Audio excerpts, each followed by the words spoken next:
Et on a la chance d'être avec Lucie Vincent aujourd'hui qui, comme vous l'entendez, est passionnée et va vous passionner. Bonjour Delphine. Oui, bonjour Brigitte. Bonjour Lucie. Bonjour Delphine. Alors moi, ça fait 18 ans que j'ai rencontré l'amour. Oui. Qui a été d'abord une relation où il y avait énormément de passion. Oui.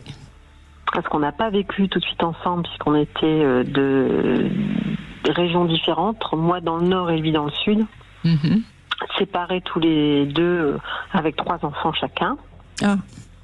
Donc pendant 2 ans, on s'est vu on essayait de se voir une fois par mois et on partageait nos vacances avec nos enfants tous ensemble. D'accord. Et le fait de ne pas vivre ensemble, vous pensez que ça a plus entretenu sur la durée la passion, oui. Hein, c'est ce que vous entendez, hein, bien sûr. Ah oui. Mais ça, on le sait, hein, que l'habitude, à force, fait baisser un peu la tension amoureuse. Absolument, parce que dans le circuit amoureux, dans le cerveau, il y a le noyau accumbens qui produit la dopamine, qui fait partie du système de récompense, qui est très sensible à la nouveauté et à la surprise. Et d'ailleurs, il y a une partie du livre qui est consacrée à donner des recettes pour restimuler ce noyau. Mais quand on vit à part, comme Delphine avec son amant, et qu'on ne se voit qu'une fois par mois, on a le temps de encore être surpris par tout ce qui concerne son amoureux quand on se rencontre de nouveau. Et donc, c'est sûr que ça prolonge énormément les 3 ans de l'amour-passion.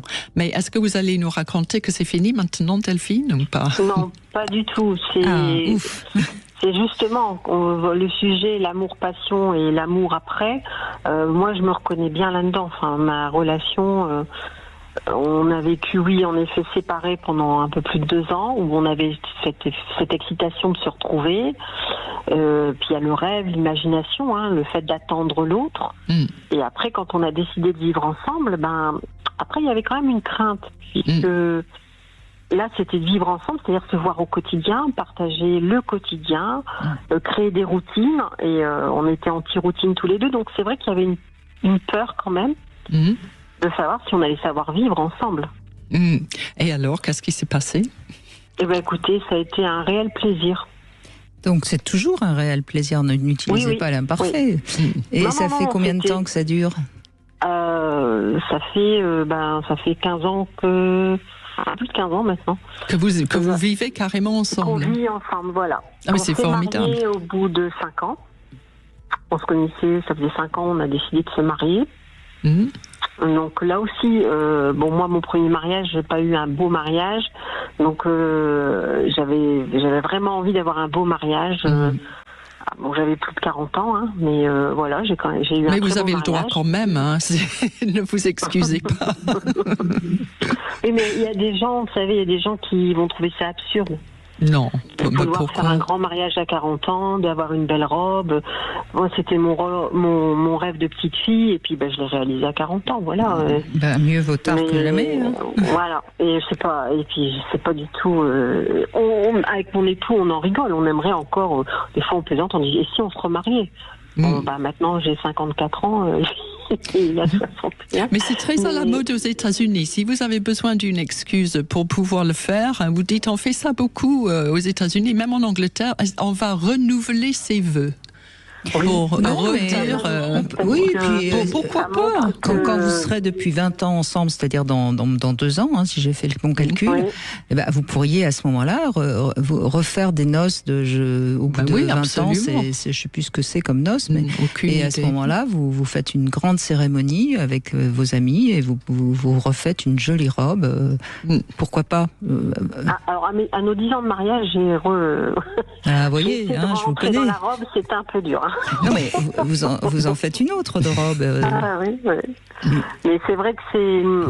Comme j'ai eu une vie avant, un premier mariage avec 3 enfants, c'est sûr que là, c'était un nouveau départ, avec des choses qu'on veut plus vivre et des choses qu'on a envie de réaliser, et des choses qu'on attend chez un homme. Et en fait, quand je l'ai rencontré, la première nuit qu'on a passée ensemble, alors, est-ce que c'est...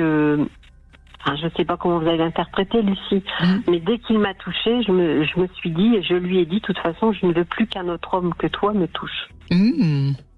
Très agréable. Oui, mais ça, je dirais que ça fait partie des stimuli inconscients qui rentrent un peu dans les critères pour le coup de foudre et l'amour-passion.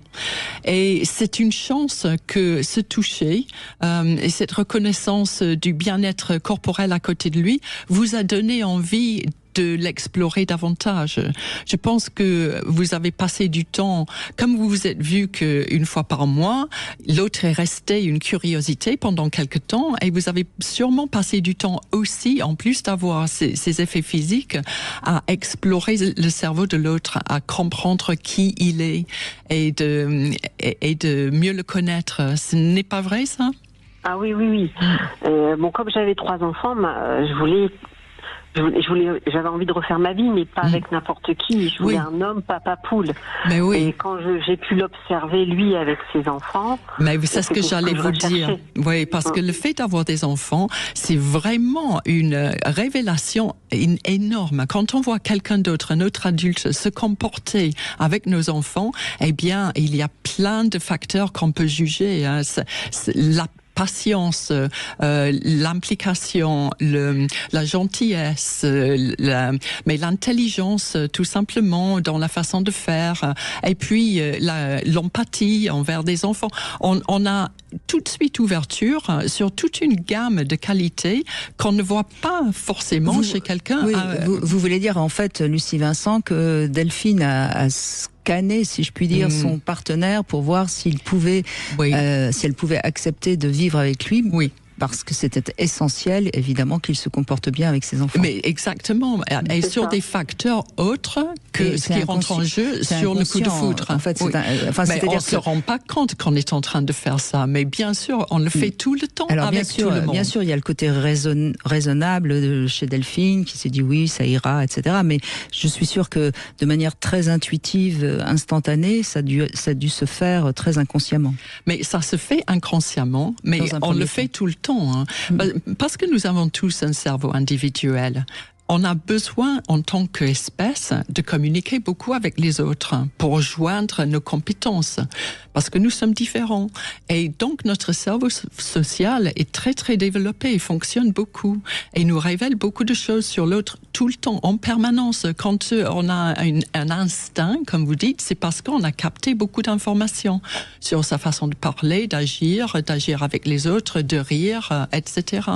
Et donc, quand on le voit avec les enfants de quelqu'un, ça nous apporte beaucoup d'informations précieuses.